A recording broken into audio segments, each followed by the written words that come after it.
She wasn't looking for a miracle. She was just trying to keep the heat on. Instead, she reached the man who owned the skyline. One emergency dial, one frozen night, and a single wrong digit that turned a billionaire's world upside down. In a kitchen so cold her breath hangs in the air like a ghost, Angela clutches her baby and dials her last remaining emergency minute. She expects the automated drone of a crisis hotline operator, but the voice that answers is smooth, dangerous, and impossibly calm, cutting through the noise of a high society gala.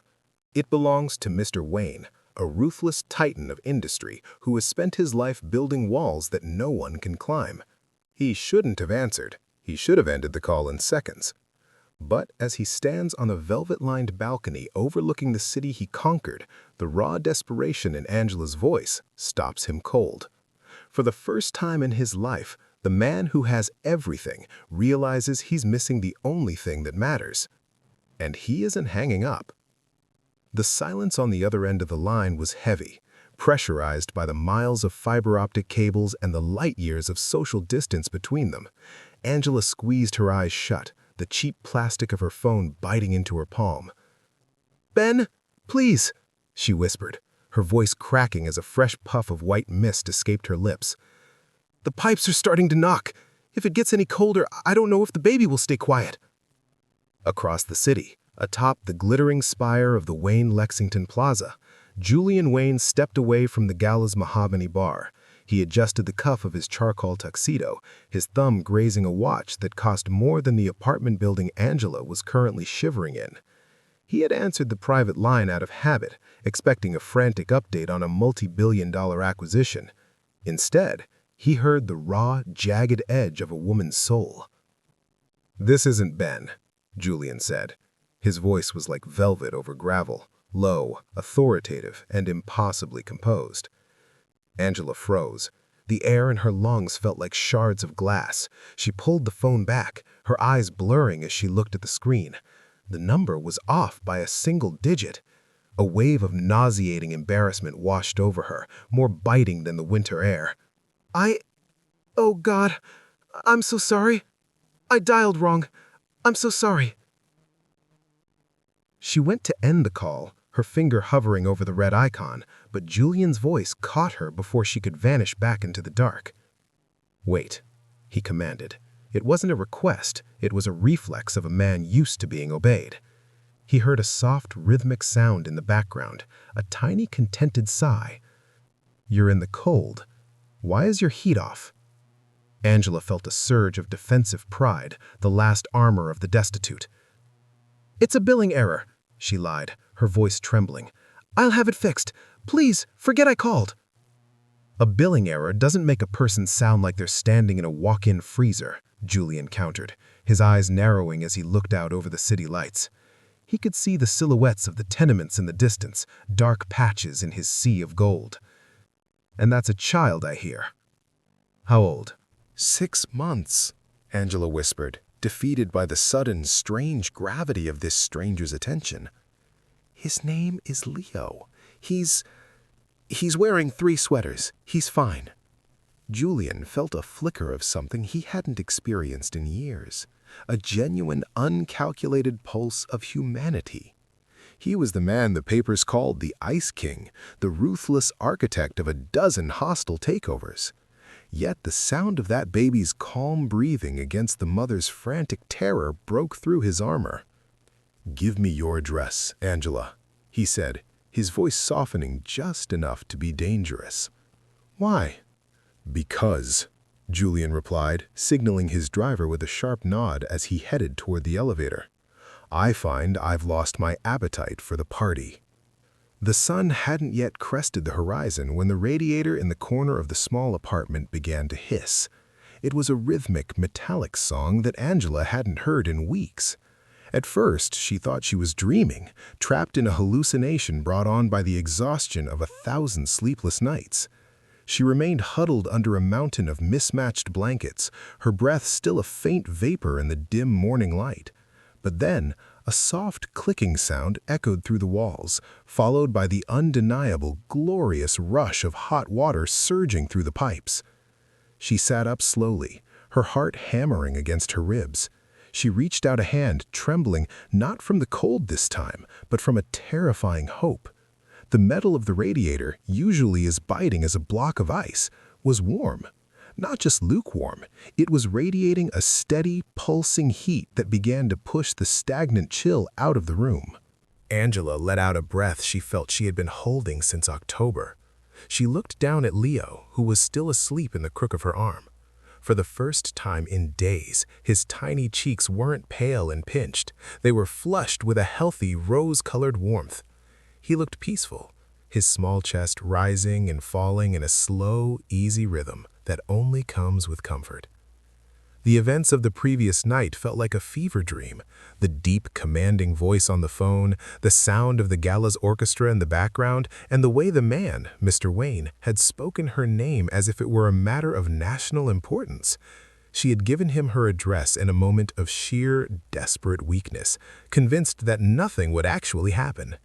Billionaires didn't spend their Friday nights fixing the utility bills of strangers in the slums of the South Side. And yet, the heat was on. A soft chime from her phone broke the silence. Angela grabbed it, her thumb hovering over the screen. It was a notification from her bank. Her hands shook so violently she nearly dropped the device. She stared at the screen, blinking back tears that refused to stay down. The balance, which had been a depressing -$34 for 2 weeks, now sat at a staggering $5,000. The transaction description simply read, LW, Emergency Fund. "Oh, Leo," she whispered, her voice thick with a mix of relief and a crushing sense of debt. "What have we done?"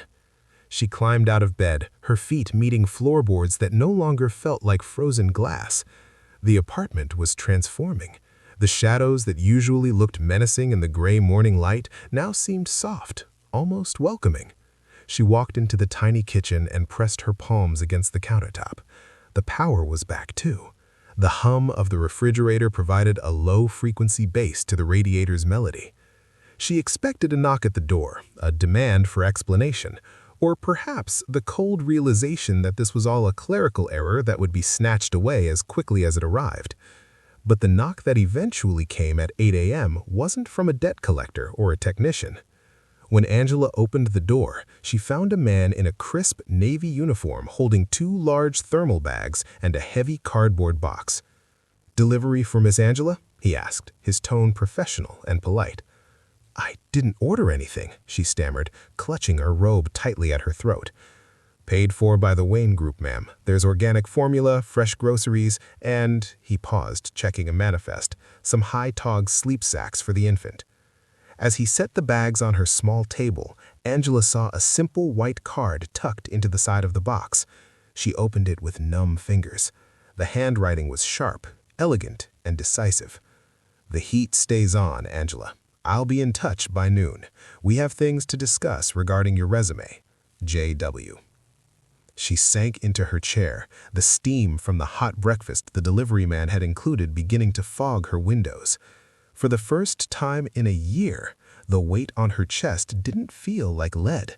It felt like a door opening. The ruthless billionaire hadn't just sent money, he had sent a lifeline. And for reasons she couldn't yet fathom, he was pulling her toward a world she had long ago stopped believing existed for people like her. As the sun finally broke over the city, flooding the kitchen with gold, Angela realized that the first warm morning wasn't just about the temperature of the room. It was the first time she felt the ice around her own future beginning to melt. The noon sun was high, casting sharp golden rectangles across the scuffed linoleum of Angela's kitchen when the phone rang. It wasn't the frantic, tinny chime of a debt collector. It was a deep, melodic vibration that seemed to command the very air in the room. "Julian," Angela's voice came through, devoid of the gala's background noise this time. It was focused, like a laser. "I've spent the morning looking at the files you sent over." Angela gripped the edge of the table, her heart skipping. In the flurry of the morning's warmth, she had found an old digital copy of her master's thesis and a portfolio of urban redevelopment plans she designed before her world collapsed. She had given him her address in a moment of sheer, desperate weakness, convinced that nothing would actually happen. Billionaires didn't spend their Friday nights fixing the utility bills of strangers in the slums of the South Side. Your work on sustainable low-income housing is unorthodox. Angela felt her stomach drop, preparing for the rejection she knew so well. But your data on heat retention materials in high-density zones is more efficient than what my current lead architects are proposing for the Legacy project. Mr. Wayne, I haven't worked in the field in 2 years, she stammered, looking at her reflection in the darkened screen of the microwave. She looked like a ghost of the woman who had graduated top of her class. I'm just a mother trying to... You are a strategist who has been forced into the role of a survivor. The Legacy project is supposed to be my gift to this city, a way to revitalize the South Side without displacing the people who call it home. But the projections are failing. My board wants to cut corners. I want someone who knows exactly what it feels like when the heat goes out to tell me where we're failing. What are you asking me? I'm not asking. I'm telling you that a car will be at your door in 30 minutes. There is a nursery suite on the 37th floor of Wayne Tower. Bring Leo. My head of development, Julian Vane, is presenting the final contractor bids this afternoon. I want you in that boardroom. The transition was a blur of adrenaline and disbelief. Angela traded her worn hoodie for a sharp charcoal gray blazer she had kept in the back of her closet like a relic of a past life. When the black town car pulled up to the glass and steel monolith of Wayne Tower, the doorman didn't see a struggling single mother. He saw a guest of the chairman. The elevator ride felt like a journey to another planet. On the 37th floor, the air smelled of expensive espresso and polished marble. Julian met her at the doors. In the daylight, without the distraction of a tuxedo, he was even more imposing, all sharp angles and piercing gray eyes. He looked down at Leo, who was staring up at the recessed lighting with wide, curious eyes, and a ghost of a smile touched Julian's lips. He is observant, Julian noted quietly. Good, he'll fit in better than the VPs. He led her toward a pair of massive frosted glass doors. Inside, a dozen men in tailored suits sat around a table that looked like a single slab of obsidian. At the head of the table sat a man with a practiced, oily smile, Julian Vane. "Wayne," Vane said, his voice dripping with forced camaraderie. "We were just about to sign off on the insulation contracts. Who is your guest?" Julian didn't sit. He remained standing, a predator in his own forest. "This is Angela. She's my new lead consultant on the Legacy project, Structural Integrity. Angela, Mr. Vane was just explaining why we should use the standard grade insulation instead of the reinforced polymer you wrote your thesis on." The room went silent. Every eye turned to Angela. For a moment, the poverty ghost whispered in her ear, telling her she didn't belong, that she was just a charity case in a fancy jacket. But then she looked at the blueprints spread across the table. She saw the flaws. She saw the cheap materials that would leave families freezing in 5 years, just as she had been last night. She walked to the table, her hand steady as she pointed to a specific cross-section of the wall design. "Mr. Vane," she said, her voice growing stronger with every word, "standard-grade insulation in this climate zone isn't a cost-saving measure. It's a liability. If you use these materials, the R value will drop 40% in the first 3 winters. The residents will be paying for heat that's leaking out of the bricks." Julian Wayne leaned back, crossing his arms, his gaze fixed on Angela with an intensity that made her skin tingle. He wasn't just watching a consultant, he was watching a transformation. "I believe," Julian said, his voice cutting through Vane's burgeoning protest, "the lady has found the first hole in your story, Julian. Perhaps we should look at the rest of the bids." Angela felt the shift in the room. The survival mode that had kept her alive for months was suddenly being channeled into a weapon. She wasn't just on the phone anymore, she was at the table. And as she looked at Mr. Wayne, she saw not just a billionaire, but a man who had intentionally opened the door to his world and now was waiting to see if she would have the courage to walk through and burn the old one down. The heavy glass door of the boardroom clicked shut, sealing Angela into a world of high-gloss surfaces and sharp-edged silence. Julian Wayne didn't return to the head of the table. Instead, he walked to the floor-to-ceiling window, looking out over the sprawl of the city, leaving Angela standing before the vast array of digital blueprints. Mr. Vayne's team spent 18 months on those schematics. They've been vetted by 3 separate engineering firms. Tell me why a woman who hasn't sat in a professional office in 2 years found a flaw in 10 seconds. Angela didn't answer immediately. She walked to the central display, her fingers hovering over the touchscreen. She felt the ghost of her old self, the brilliant student who could see the veins of a building before the first brick was laid, merging with the mother who had spent the last 6 months counting pennies and feeling the wind whistle through poorly sealed window frames. Because the engineering firms looked at the math, Mr. Wayne, they didn't look at the life. She swiped her hand across the screen, expanding the cross-section of the Phase 2 residential tower. Look at the ventilation shafts. Vayne has them routed through the central core to save on piping costs. On paper, the airflow is efficient, but look at the proximity to the trash chutes and the lack of secondary filtration. Julian turned around, his gray eyes tracking her movements. In a luxury high-rise, that's a minor inconvenience, she continued, her passion beginning to override her nerves. But in high-density, low-income housing, where the humidity levels are higher and maintenance is often deferred, these shafts will become breeding grounds for black mold within 24 months. You aren't building a legacy, Mr. Wayne. You're building a respiratory crisis for 300 families. Julian stepped closer, the scent of expensive sandalwood and cold winter air clinging to him. He looked at the screen, then at her. He wasn't looking at her worn blazer or the way she instinctively checked on Leo in his cradle. He was looking at her mind.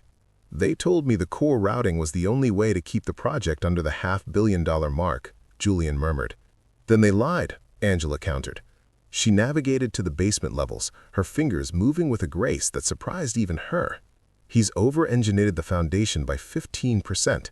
Look at the concrete grade specified here. It's marine grade, meant for bridge pylons in salt water. This isn't a coastal project. We're sitting on stable limestone. She looked up, meeting Julian's intense gaze. He's padding the foundation budget to hide the fact that he's gutting the livability of the upper floors. He's burying the money where no one will ever see it, literally under tons of unnecessary concrete, while the people upstairs will be breathing toxic air. The silence that followed was different than the one before. It wasn't cold, it was charged. Julian reached out, his hand stopping just short of the screen, inches from hers. I've had 50 people look at these plans, Angela. Why did you see it? Because for the last year, I've lived in the value-engineered mistakes of men like Julian Vayne. I know exactly what it sounds like when a building is failing its inhabitants. I know the smell of that mold. I know the sound of a child coughing in a room where the air doesn't move. Julian looked at her for a long time, his expression unreadable. For a moment, the ruthless tycoon returned, his jaw tightening as he realized the depth of the betrayal within his own company. But then, his gaze softened as it landed on Leo, who had grabbed his own foot and was gurgling happily in the corner. You didn't just find a flaw in the blueprints, Angela, Julian said, his voice dropping to a low, intimate register. You found the rot in my foundation. He walked to his desk and picked up a heavy silver pen. Vayne thinks he can hide behind his expertise. He thinks I won't understand the technicalities enough to fire him for cause. I want you to go through every single page of these bids. I want a full audit of the structural materials, the HVAC, and the electrical. If there's more buried money, I want you to find it. You want me to audit a CFO's pet project? Angela asked, the sheer scale of the task hitting her. I don't have a team. I don't even have an office. Julian walked back to her, stopping well within her personal space. He reached out, his thumb grazing the lapel of her charcoal blazer. You have the 37th floor, you have my private servers, and you have me. He looked at her with a terrifyingly clear confidence. For the first time in a long time, the heat isn't just staying on, Angela. We're going to set this project on fire and build it right. Angela felt a shiver that had nothing to do with the cold. She looked at the blueprints, the lines and numbers that used to be her dreams, and realized they were now her mission. She wasn't just surviving anymore. She was the one holding the pen. The following days were a blur of fluorescent lights and data-driven adrenaline. Angela lived within the glass walls of Wayne Tower. The high-altitude nursery became her sanctuary, while the rest of the 37th floor became her war room. She had traded her fear for a focused, cold fury, spending 18 hours a day cross-referencing Julian Vane's supplier lists with real-world market rates. But as the sun began to set on a Tuesday evening, painting the city in bruised purples and deep oranges, the heavy thud of the boardroom door swinging open. It wasn't Julian Wayne who stepped inside. Julian Vane stood in the doorway, his silhouette sharp and predatory against the hallway lights. He had shed the forced warmth he displayed in front of the chairman. Now his expression was a mask of aristocratic disdain. He didn't look like a businessman. He looked like a man about to squash an insect. "You're working late, Angela," Vane said, his voice a low, dangerous purr.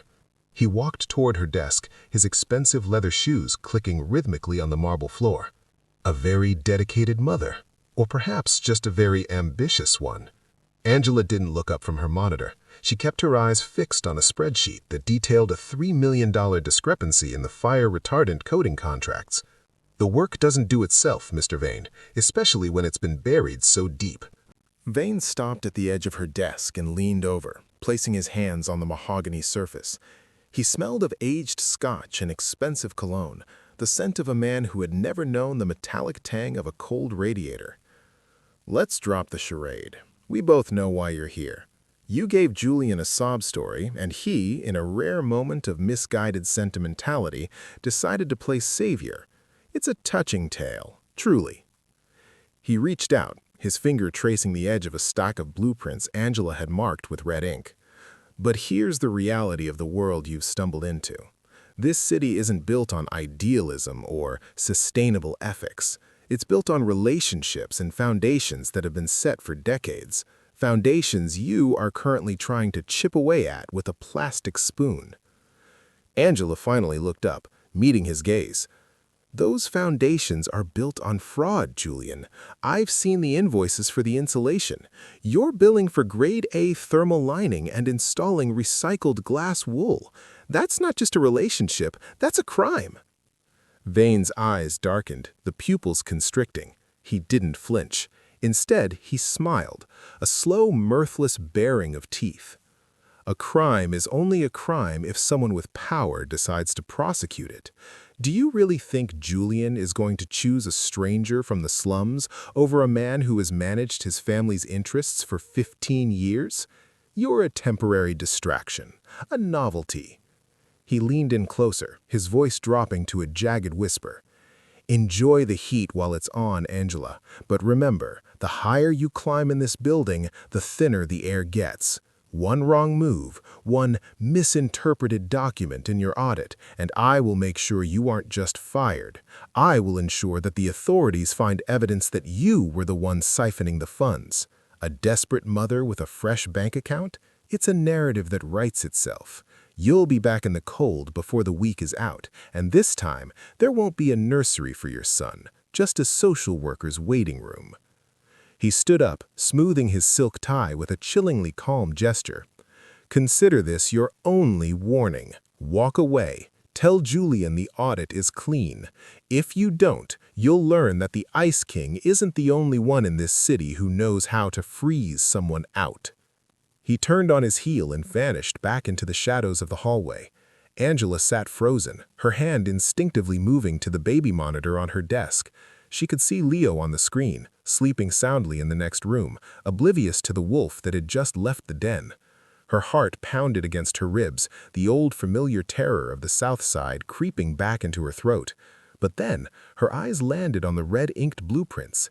She thought of the families who would be living behind those walls, the mothers who would be rocking their babies in rooms that should have been safe, but were instead built on Vane's greed. The poverty ghost tried to tell her to run, to protect herself, but the architect in her knew that the rot had to be cut out. Vane hadn't just given her a warning, he had given her a target, and as she picked up her pen, her hand was no longer shaking. The threat from Julian Vane didn't slow Angela down, it sharpened her. She spent the next 48 hours submerged in the digital bowels of the legacy project, her eyes stinging from the blue light of the monitors.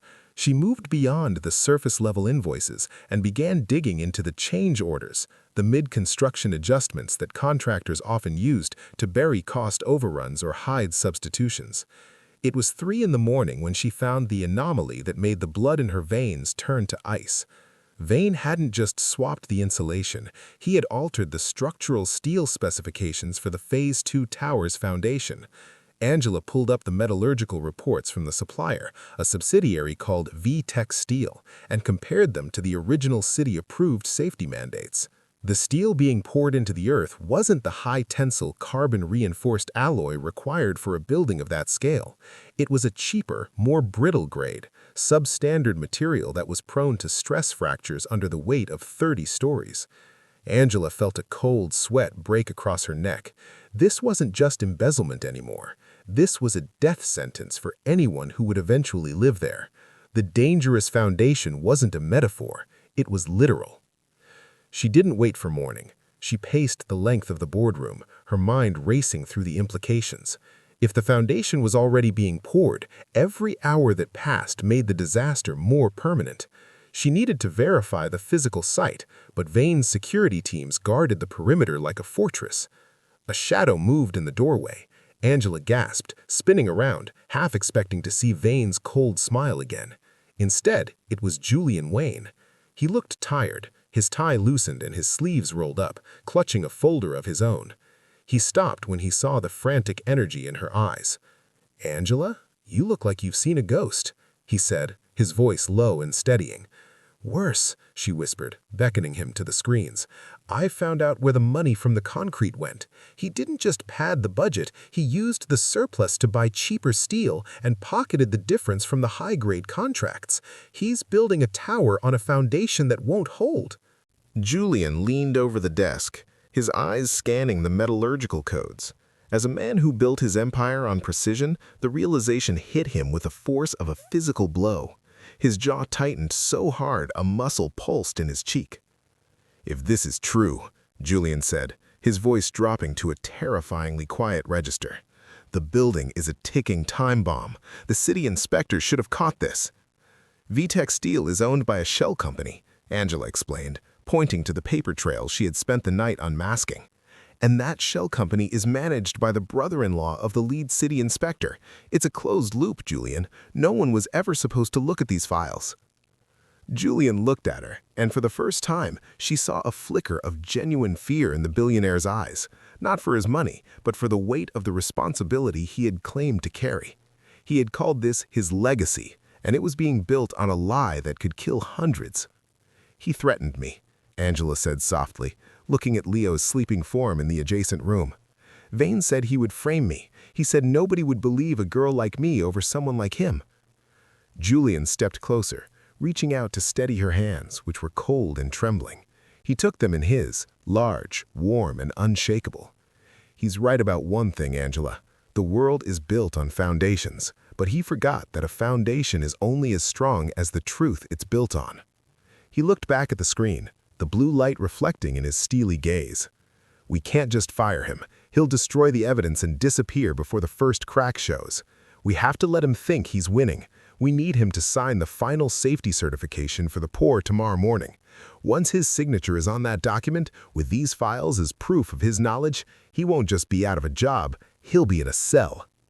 Angela looked at the paper trail, the digital map of a man's greed. She realized she was no longer just an architect or an auditor. She was a witness. "What do we do now?" she asked. Julian's grip on her hands tightened, a silent promise of protection. "Now," he said, "we go to the safe house. We have 6 hours to prepare the trap. And Angela, from this moment on, you aren't just a consultant. You're the only person I trust with the future of this company." The morning sun began to bleed through the skyscrapers, but for the first time, the shadows didn't feel like they belonged to Vane. They belonged to the man standing beside her and the mother who had finally found the strength to fight back. The safe house was a glass-walled sanctuary perched atop a different skyline, a place where the air felt thin and the world below seemed like a distant memory. Julian had gone to the adjacent room to handle a secure line, leaving Angela alone with her thoughts and the soft, steady breathing of Leo. The sunrise was a jagged line of gold against the gray city, but for Angela, the light felt like an interrogation. The silence was broken not by a knock, but the soft chime of an incoming secure message on the tablet Julian had provided. It wasn't from Julian, it was an untraceable, encrypted ping from an anonymous source. Angela opened it, her heart skipping a beat. There were no words, only a link to a private offshore account. The balance displayed was staggering, $2 million. Below it, a single line of text appeared and then began a 10-minute self-destruct timer. For your son's future, retire the audit. A car is waiting to take you to the airport. No one ever has to know. She stared at the numbers. $2 million. It was more money than she could earn in 3 lifetimes. It was a ticket out of the cold, away from the crumbling foundations and the shadows of men like Vane. It was safety, bought with the silence of a woman who knew the building was a tomb. The choice felt like a physical weight pressing against her chest. If she took the money, Leo would never know hunger. He would never see his breath in a dark kitchen. But as she looked at him, she saw the faces of the other hundreds of children who would be sleeping in the Phase 2 tower. She saw the mothers who wouldn't have a $2 million escape hatch when the brittle steel finally gave way. Julian stepped back into the room, his eyes instantly locking on to her pale face. He saw the tablet, then the tremor in her hands. He didn't move toward her. He stayed by the window, giving her the space to decide who she was. "He found you," Julian said, his voice a low, neutral hum. It wasn't an accusation, it was an observation of the inevitable. That's his final play. He knows he can't discredit the data anymore, so he's trying to buy the person holding it. "It's enough to vanish," Angela whispered, her eyes still fixed on the countdown timer. "He's offering me the life I've been praying for since the day Leo was born." "He is," Julian agreed. He walked over then, stopping a few feet away, and he leaned down, his gaze piercing through her indecision. "Vane thinks everyone has a price because he is a man made of paper and greed. He thinks your motherhood is a weakness he can exploit. But I've watched you for the last week. You didn't find those flaws because you wanted money. You found them because you care about the truth of a structure. You're an architect of integrity." The timer on the screen hit the 1-minute mark. The choice was no longer about survival, it was about the legacy she was building for the boy sleeping in the cradle. "If I take the risk," Angela said, her voice finally finding its footing, "he'll try to destroy me. He'll use every lie he has." "He will try," Julian said, a dark protective fire igniting in his eyes. "But he's fighting a war on 2 fronts now. He thinks he's fighting a struggling mother. He doesn't realize he's fighting the person who has already seen his end." Angela looked at the screen one last time. The $2 million looked like cold, dead ash. She reached out and hit the decline and report button. The screen flickered and died. "I don't want his money," Angela said, standing up and meeting Julian's gaze with a clarity that made the room feel brighter. "I want to finish the audit. I want to be the reason those families stay safe." Julian didn't smile, but the tension in his shoulders finally broke. He reached out, his hand covering hers on the table, a gesture of respect that felt more valuable than any offshore account. "Then let's give him what he deserves," Julian Wayne said. "The car is waiting, but we aren't going to the airport. We're going to the site. The final pour starts at 9. We have 3 hours to set the trap." Angela nodded, the fear still there, but buried under a foundation of purpose. She wasn't the woman who had accidentally dialed a billionaire anymore. She was the woman who was about to bring one down. The air at the Phase 2 construction site was thick with the scent of wet concrete and the metallic tang of heavy machinery. It was 9 o'clock sharp, the golden hour for the final foundation pour of the main tower. Julian Vane stood at the center of the staging area, looking every bit the victorious mogul in a hard hat that looked too clean for a man who claimed to build cities. He held a digital tablet in one hand and a gold-plated pen in the other, surrounded by city inspectors and a phalanx of silent foremen. Everything is in order, Vane announced, his voice projecting a false confidence that echoed against the skeletal steel rising around them.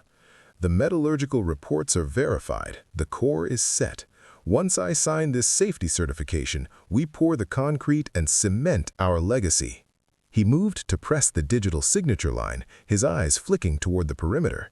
He expected to see the empty street. Instead, he saw a black sedan glide to a halt. Julian Wayne stepped out, his presence commanding an immediate, uneasy silence from the crew. But it was the woman who stepped out after him that made the color drain from Vane's face. Angela walked with a rhythmic, steady gait, her charcoal blazer buttoned tight, clutching a leather-bound folder like a shield. She didn't look like the panicked girl from the South Side anymore. She looked like the architect of a reckoning.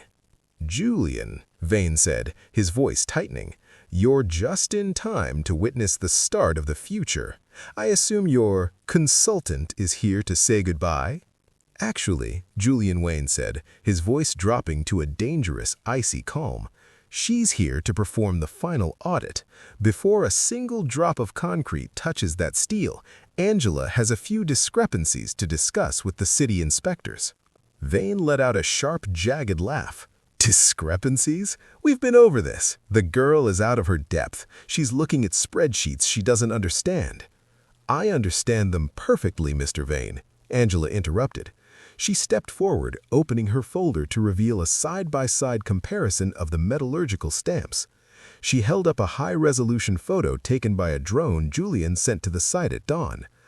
"I understand that the steel sitting in that pit right now bears the serial numbers of VTEC's Grade B alloy, even though your certification says it's high-tensile carbon." The lead inspector, a man who had avoided Angela's gaze until now, stepped forward, his brow furrowed. "That's a heavy accusation, Miss Jensen." "It's not an accusation," Angela said, her voice ringing out over the hum of the idling cement trucks. "It's a mathematical certainty. I've cross-referenced the weight-bearing loads. If you pour that concrete today, the sheer force of the settling weight will cause microfractures in the foundation within 48 hours. By the time you reach the 10th floor, the core will be compromised." Vane's eyes darted toward the inspector, a silent, desperate plea for the closed loop to hold. But Julian Wayne was already stepping into the circle, his phone held aloft. "The shell companies you used to buy the VTEC steel were clever, Julian, but you used the same server to send a bribe to Miss Jensen last night, a bribe she declined and immediately reported to the forensic accounting team I've had working since midnight. We didn't just find the steel, we found the money trail." Vane's composure finally shattered.